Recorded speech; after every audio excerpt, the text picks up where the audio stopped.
Shalom. Selamat pagi saudara-saudari yang terkasih di dalam Tuhan. Selamat pagi buat setiap jemaat yang syadai yang berada di rumah kita masing-masing. Bersyukur sama Tuhan kalau hari ini kita masih diberi kesempatan untuk bisa beribadah kepada Tuhan walaupun di rumah kita masing-masing.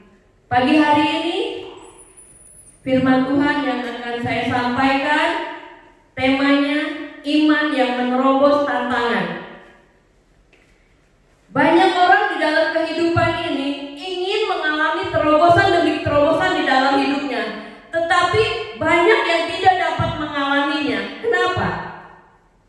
Karena seringkali manusia tidak mempersiapkan diri untuk bisa mengalami terobosan. Contoh saja, banyak orang ingin mempunyai kehidupan yang lebih baik, ingin mempunyai keluarga yang lebih baik, karir yang lebih baik, iman yang lebih baik, iman yang lebih dewasa. Tetapi kita tidak mau melatih diri kita, kita tidak mau melatih mental kita. Kita bahkan nggak mau melakukan hal-hal yang baru di dalam hidup ini. Maunya cuma biasa-biasa saja yang kita lakukan, cuma hal-hal yang biasa. Kita tidak akan mengalami hal-hal yang luar biasa ketika kita tidak mau keluar dari hal-hal yang kita lakukan biasa-biasa saja. Kita harus keluar dari hal-hal yang biasa. Kita lakukan terobosan demi terobosan yang luar biasa di dalam hidup ini. Apakah kita mau mengalami perubahan di dalam hidup? Yes. Amin. Ada harga yang harus dibayar. Karakter kita yang harus diubah. Kebiasaan-kebiasaan yang biasa-biasa saja harus diubah. Karakter yang baik dipertahankan, tetapi karakter yang tidak baik harus dibuang. Itu harga yang harus dibayar. Karena tidak mudah membuang karakter-karakter yang tidak baik di dalam hidup kita. Butuh perjuangan. Kebiasaan harus diubah. Untuk mengalami terobosan tidak ada yang instan, harus ada perjuangan. Jangan biasakan diri kita menjadi orang pemalas. Bangun paling siang, tidur maunya paling cepat. Kerja ke kantor datang terlambat, pulangnya maunya cepat. Itu karakter yang sangat buruk, saudara. Firman Tuhan katakan, apapun juga yang kamu perbuat, perbuatlah seperti untuk Tuhan dan bukan untuk manusia. Apapun yang kita kerjakan seolah-olah itu untuk Tuhan dan bukan untuk manusia. Karena kalau kita bekerja untuk manusia, saudara, seringkali kita cuma kalau ada orang rajin, ketika tidak ada orang malas. Tapi ketika bekerja untuk Tuhan, siapakah yang memperhatikan kita? Dia yang Maha Tahu. Dia tahu sampai kedalaman hati kita.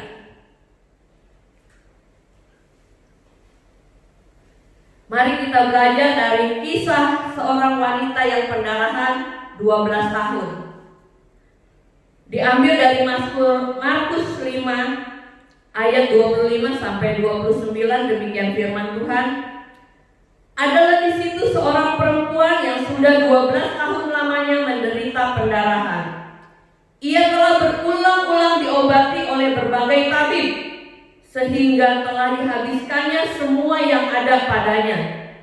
Namun sama sekali tidak ada faedahnya, malah sebaliknya keadaannya semakin memburuk. Dia sudah mendengar berita-berita tentang Yesus. Maka di tengah-tengah orang banyak itu ia mendekati Yesus dari belakang dan menjamah jubahnya. Sebab katanya, asal ku jamah saja jubahnya, aku akan sembuh. Seketika itu juga berhentilah pendarahannya dan ia merasa bahwa badannya sudah sembuh dari penyakitnya. Amin. Tak bisa dibayangkan bagaimana penderitaan seorang wanita yang mengalami pendarahan selama 12 tahun. Firman Tuhan katakan sudah habis-habisan. Dia berobat terus-menerus selama 12 tahun. Saudara, jika seorang sakit sampai 12 tahun, terus-terusan berobat, apa yang dimilikinya akan habis terjual untuk membiayai kesehatannya. Ini yang terjadi pada wanita ini. Ia sudah tidak punya apa-apa. Berjalannya tertatih-tatih karena lemes, bahkan mungkin kehabisan darah. Lebihnya lagi, pasti dijauhi oleh orang-orang di sekitarnya. Karena mungkin bau tak sedap, dan pada zaman itu orang yang pendarahan adalah najis. Jadi dia tidak boleh tersentuh dengan orang lain.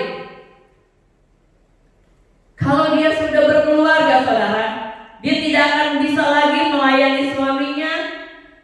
Kalau dia belum memiliki keturunan, dia tidak bisa mempunyai anak, saudara. Tapi wanita ini adalah wanita yang hebat. Dia tidak berdiam diri. Dia mau keluar dari masalah yang dia hadapi. Dia mau hidupnya mengalami terobosan. Mari kita belajar dari kisah wanita ini.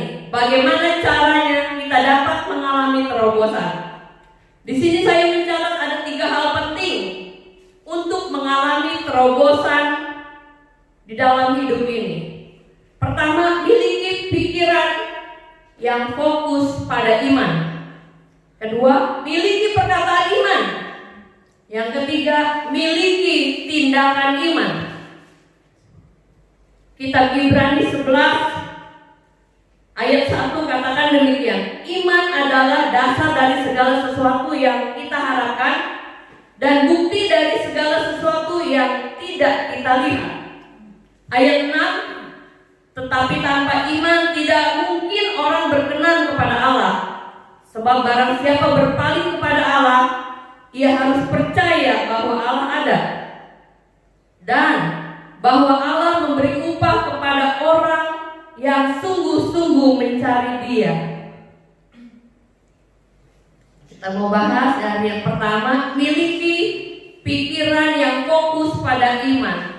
Untuk meraih keberhasilan, kesuksesan, atau mengalami terobosan di dalam hidup kita, kita harus menata hati kita dan pikiran kita. Mengapa, saudara? Karena apa yang ada di hati akan kita pikirkan. Apa yang kita pikirkan akan mempengaruhi sikap kita dan tingkah laku kita. Hati adalah sentral. Hati adalah pusat hidup kita. Jika hati kita benar, maka pikiran kita benar. Jika pikiran kita benar, perkataan kita pasti benar. Jika perkataan kita benar, tindakan kita juga pasti benar. Dan yang kita lakukan pasti hal-hal yang benar. Karena apa yang ada di dalam hati itu yang kita pikirkan. Apa yang kita pikirkan itu akan mempengaruhi sikap dan tingkah laku kita dalam hidup ini. Firman Tuhan dalam Amsal 4 ayat 23 katakan, jagalah hatimu dengan segala kewaspadaan, karena dari situ terpancar kehidupan. Ingat, dengan segala, bukan hanya satu kewaspadaan, tapi segala kewaspadaan. Mari kita isi pikiran kita dengan hal-hal yang benar, hal-hal yang berkenan kepada Tuhan. Firman Tuhan mengajarkan kita untuk menata pikiran kita. Filipi 4 ayat 8, demikian firman Tuhan katakan, jadi akhirnya saudara-saudara, semua yang benar, semua yang mulia, semua yang adil, semua yang suci, semua yang manis, semua yang sedap didengar, semua yang disebut kebajikan dan patut dipuji, pikirkanlah semuanya itu. Ingat, firman Tuhan ini sangat jelas mengajarkan kita untuk memikirkan hal-hal yang benar, yang berkenan kepada Tuhan. Apa yang benar, apa yang mulia, yang adil, yang suci, yang manis, yang sedap didengar, yang adil, yang disebut kebajikan, yang patut dipuji, itu yang harus kita pikirkan. Yang positif, bukan hal-hal yang lain. Artinya, pikiran kita harus terus-menerus diisi oleh hal-hal yang positif sesuai dengan firman Tuhan. Tadi kita sudah dengar pembacaan firman Tuhan, seorang wanita yang mengalami pendarahan 12 tahun. Perempuan ini memiliki iman yang kuat kepada Yesus, imannya, percayanya kepada Yesus. Perempuan ini tidak putus asa ketika dia mengalami pergumulan yang sangat hebat dalam hidupnya. Dia sudah mendengar tentang Yesus. Tadi kita baca di ayat 27 katakan, wanita tersebut sudah mendengar berita-berita tentang Yesus. Pasti dia tahu berita tentang Yesus. Siapa Yesus? Dia adalah jalan kebenaran, dia adalah juru selamat, dia penyembuh. Dia selalu melakukan hal-hal yang ajaib. Imannya membawa dia kepada Tuhan. Dia percaya Tuhan bisa melakukan hal-hal yang ajaib dalam hidupnya. Katanya, asal ku jamah saja jubahnya, aku akan sembuh. Ini iman yang luar biasa, saudara. Percaya sepenuhnya kepada Yesus, maka terjadilah imannya telah menyembuhkan dia. Iman timbul dari pendengaran. Kitab Roma 10 ayat 17 katakan demikian. Jadi, iman timbul dari pendengaran, dan pendengaran oleh firman Kristus. Iman melahirkan pengharapan, dan harapan pada Tuhan tidak pernah mengecewakan. Amin. Ketika wanita ini mendengar tentang Yesus, harapannya yang hampir padam untuk sembuh muncul kembali dengan iman yang luar biasa. Dia tidak minta Yesus datang kepadanya untuk menyembuhkannya, tetapi dia yang berusaha bangkit dari tidurnya, bangkit dari rasa sakitnya untuk datang kepada Yesus. Karena dia percaya dengan iman, asal ku jamah saja jubahnya, aku akan sembuh. Iman kita akan menghasilkan sesuatu yang hebat jika kita tidak menyerah, jika kita tetap kuat, tetap semangat di dalam Yesus. Amin. Yang kedua, kita harus memiliki perkataan iman. Pada ayat 28 jelas sekali perempuan ini mengatakan perkataan imannya. Yang tadi kita sudah baca, asal ku jamah saja jubahnya, aku akan sembuh. Perkataan yang dia katakan didasari oleh iman percayanya bahwa apa yang dia katakan pasti terjadi, dia akan sembuh. Ingat saudara, perkataan kita penuh kuasa. Maka jaga baik-baik perkataan kita. Jaga baik-baik apa yang keluar dari mulut kita. Jangan biarkan kata-kata sia-sia keluar dari mulut kita. Firman Tuhan dalam Kolose 3 ayat 8 katakan demikian. Tetapi sekarang buanglah semuanya ini, yaitu amarah, geram, kejahatan, fitnah, dan kata-kata kotor yang keluar dari mulutmu. Saudara, perkataan kita penuh kuasa. Ingat, harus kita ingat terus perkataan kita penuh kuasa. Jangan sembarangan berkata-kata, apalagi kata-kata yang menjatuhkan orang, kata-kata yang melemahkan orang. Tapi keluarkan kata-kata yang kuat, kata-kata yang membangun, kata-kata yang menerobos, kata-kata yang bisa menerobos tantangan. Seringkali saudara kita minta Tuhan yang datang kepada kita, menyembuhkan kita, membuat hidup kita berubah, membuat hidup kita berbeda, tapi dengan cara kita, dengan maunya kita, bukan dengan maunya Tuhan. Tetapi kita mau belajar dari wanita ini, bukannya dia berharap Tuhan datang sama dia menyembuhkan dia, tetapi dia yang berusaha bangkit dari sakitnya untuk mendapatkan Yesus. Perkataan dan tindakan ini harus menjadi contoh bagi setiap kita, saudara. Jangan berdiam diri ketika kita menghadapi masalah. Jangan masalah itu membuat kita menjadi terpuruk, tapi kita mau belajar. Seberat apapun masalah kita, belajar dari wanita ini, mau bangkit untuk datang kepada Tuhan dan mendapatkan pertolongannya.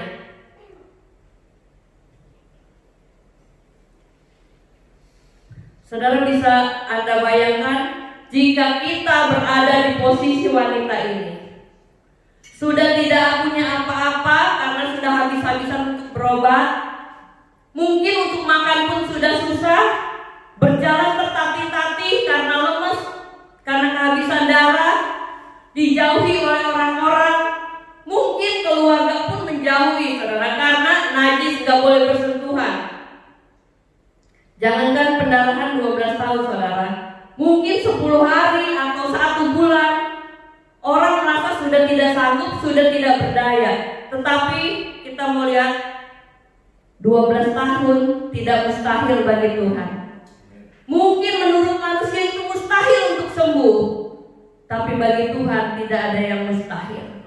Mungkin kehidupan kita saat ini, kita sedang sakit kan? Atau ekonomi kita sedang terpuruk karena keadaan, karena memang ekonomi dunia pun terpuruk. Jangan menyerah, saudara. Banyak cara Tuhan untuk kita bisa melewati setiap masalah yang kita hadapi. Banyak cara, jangan berdiam diri. Datang pada Tuhan, cari Tuhan. Jangan nunggu, saudara. Harus segera, harus bangkit. Ketika kita berada di posisi ini, saudara, misalkan sakit penyakit terus menggerogoti kita, ekonomi tidak lagi bisa diharapkan, apa yang harus kita lakukan ketika kita berada di posisi seperti ini? Apakah Anda akan tetap menguatkan hati dan berlari kepada Tuhan, minta pertolongan Tuhan, atau malah kita kecewa dan meninggalkan Tuhan? Tirulah teladan dari wanita ini, saudara. Dia menguatkan hati dan datang kepada Tuhan. Dia tidak lagi mengandalkan kekuatannya sendiri, caranya sendiri untuk sembuh, tapi benar-benar pasrah dan percaya kepada Yesus, bahwa Yesus mampu menyembuhkan dengan caranya. Saat seorang mengalami perjumpaan pribadi dengan Tuhan, saudara, bukan hanya fisiknya yang disembuhkan, tapi ia memperoleh keselamatan yang kekal dan gambar dirinya pasti dipulihkan. Yang ketiga, miliki tindakan iman. Berharap dan beriman saja belum cukup untuk melewati terobosan. Harus ada tindakan iman. Tindakan iman adalah langkah berikutnya setelah orang percaya bahwa apa yang dia yakini tentang Yesus adalah sebuah kebenaran. Namun tindakan iman itu selalu menghadapi tantangan demi tantangan, saudara.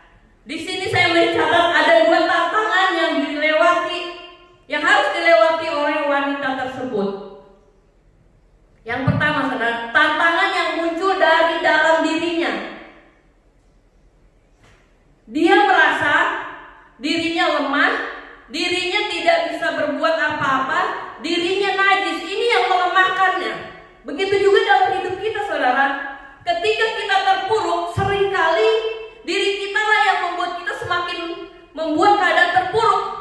Kita merasa kita nggak mampu, kita merasa kita nggak sanggup, nggak layak. Ini juga yang kemungkinan dirasakan oleh wanita tersebut, saudara. Yang kedua, tantangan yang dari luar. Wanita ini harus jalan melewati orang-orang. Karena di ayat sebelumnya, di ayat 24, itu katakan orang berkerumun, orang datang berduyun-duyun mengerubungi Yesus. Bisa dibayangkan dalam sakit yang begitu parah, dia harus datang tertatih-tatih untuk berjumpa dengan Tuhan. Dia harus bisa melewati orang-orang yang mungkin takut tersentuh dia karena najis. Mungkin juga merasa jijik atau bau tak sedap. Begitu juga dalam kehidupan kita. Seringkali tantangan dari luar pun membuat kita menjadi tidak semangat lagi untuk melangkah, saudara. Tidak bersemangat lagi untuk menerobos tantangan. Kadang-kadang dari luar begini, kamu itu gak bisa, kamu itu bodoh, kamu itu gak akan mampu. Nah, kata-kata seperti itu akan membuat orang lemah. Ketika orang itu tidak mempunyai iman yang kuat, tidak mau bertindak, akan melemahkan. Tapi kita belajar daripada wanita ini, saudara. Tantangan begitu banyak, tapi dia tetap mau menerobos untuk mencapai kesembuhan. Iman tanpa perbuatan mati. Yakobus 2 ayat 17 katakan demikian. Demikian juga halnya dengan iman. Jika iman itu tidak disertai perbuatan, maka iman itu pada hakikatnya adalah mati. Jadi kita mengerti, saudara, apapun yang kita harapkan, apapun yang kita percaya, jika kita cuma diam saja, tidak ada hasilnya. Firman Tuhan katakan mati. Tanpa perbuatan mati. Iman tanpa perbuatan pada hakikatnya mati. Yakobus 2 ayat 22 katakan demikian. Kamu lihat bahwa iman bekerja sama dengan perbuatan-perbuatan, dan oleh perbuatan-perbuatan itu iman menjadi sempurna. Iman bekerja sama dengan perbuatan, nggak berdiri sendiri, saudara. Karena kalau cuma punya iman nggak ada perbuatan, mati, saudara. Tapi iman bekerja sama dengan perbuatan akan menghasilkan terobosan-terobosan untuk melewati tantangan demi tantangan dalam hidup ini. Langkah iman mengalahkan segalanya. Dia menaruh kepercayaan dalam hatinya. Kata wanita tersebut, asalku jamah saja jubahnya, aku sembuh. Itulah iman. Keyakinannya, iman dan harapan menyatu.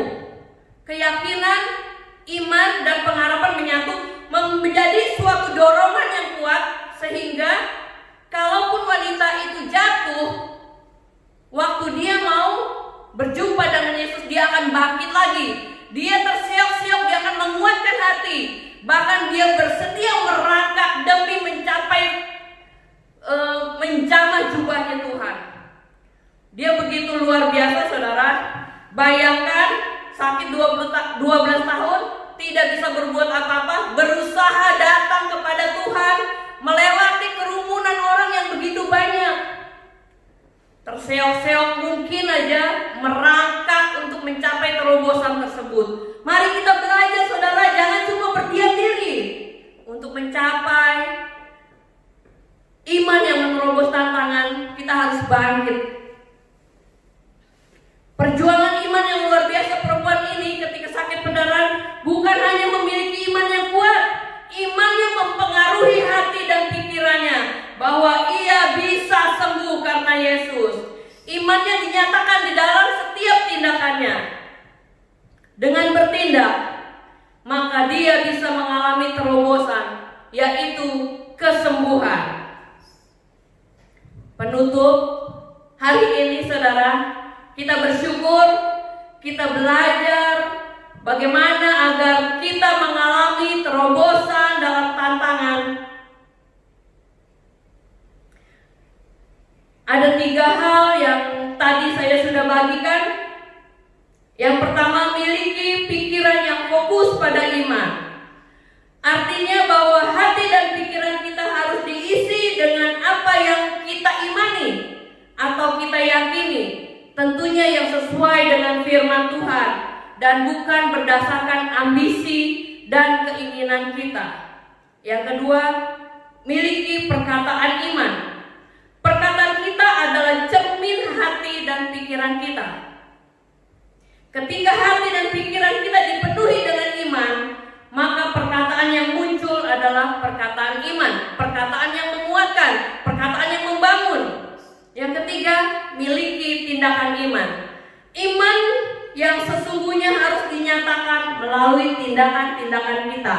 Iman tidak berdiri sendiri, harus ada tindakan. Tanpa berani bertindak, itu bukanlah iman. Tanpa berani bertindak, iman kita mati, hanya sebuah kesia-siaan. Amin. Demikian firman Tuhan yang saya bagikan pagi hari ini. Kiranya Tuhan Yesus memberkati kita semua. Mari kita tundukkan kepala. Kami bersyukur ya Tuhan buat pagi hari ini. Kami bersyukur Tuhan buat kebenaran firman Tuhan yang mengajarkan kepada kami bahwa kami harus memiliki iman yang menerobos tantangan. Karena hidup itu begitu keras, hidup itu begitu butuh tantangan, butuh kekuatan daripada Tuhan. Ajar setiap kami Bapa untuk menjadi pelaku-pelaku firman. Biarlah firman Tuhan pagi ini menjadi kekuatan bagi setiap kami. Kami harus memiliki pikiran yang fokus kepada iman. Kami harus memiliki perkataan iman, perkataan yang membangun, perkataan yang menguatkan. Kami harus mempunyai tindakan iman, tidak hanya berdiam diri. Terima kasih Tuhan, pagi hari ini Kau telah memberikan kami Tuhan firman yang menguatkan kami, yang mengajarkan kami untuk berubah, tidak menjadi orang yang biasa-biasa saja, tapi yang mau bangkit, menerobos tantangan demi tantangan di dalam hidup ini. Terima kasih Bapa, Kau berkati setiap anak-anak-Mu ya Tuhan. Berkati setiap kami. Di dalam nama Yesus kami berdoa.